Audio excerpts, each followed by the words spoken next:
Bonjour, aujourd'hui je vais vous expliquer le phénomène des doublés. Il faut savoir tout d'abord qu'en français on peut trouver deux types de mots provenant du latin. D'une part, on a les mots héréditaires, c'est-à-dire mots issus du latin parlé populaire qui ont suivi une lente évolution phonétique et morphologique. D'une autre, on trouve les emprunts savants. Ce sont des mots pris du latin écrit cette fois et adaptés au français dans une période postérieure. Jusqu'ici ça va, non?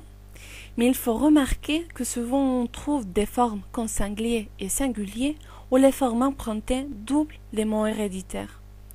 Ce phénomène est appelé le doublé, parce que les deux formes proviennent du même mot latin. Ainsi nous voyons comment le mot latin d'origine populaire est toujours le plus éloigné par sa forme du mot latin classique, contrairement à l'emprunt direct du latin qui apparaît sous une forme plus longue et proche au mot d'origine. Mais il faut signaler que les doublés ne sont pas des copies.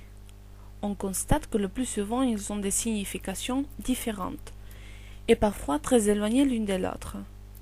Ainsi, on a des sens plus concrets pour les mots populaires, tandis que pour les mots savants, on a des sens plus abstraits.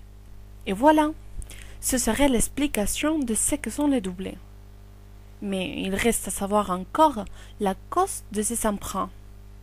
Eh bien, l'origine de ces emprunts se remonte au temps de Charlemagne, imaginez-vous. Charlemagne était un amoureux du latin, et il décida de réintroduire petit à petit des mots latins afin d'améliorer la connaissance de cette langue. Cependant, ces emprunts n'acquirent d'importance qu'au XIIe et XIIIe siècle, où les réformes carolingiennes donnent leurs résultats.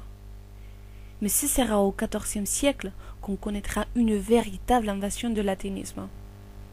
Malgré tout cela, il est vrai qu'un grand nombre de ces emprunts ont eu une durée éphémère, comme le mot médicinal qui n'existe plus. Mais la plupart ont réussi à rester, comme par exemple le mot déduction ou prémisse.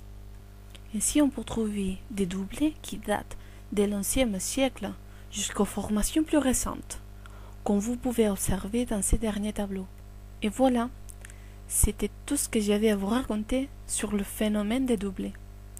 On se revoit peut-être dans l'explication d'une des autres curiosités de la langue française. À bientôt et merci de votre attention.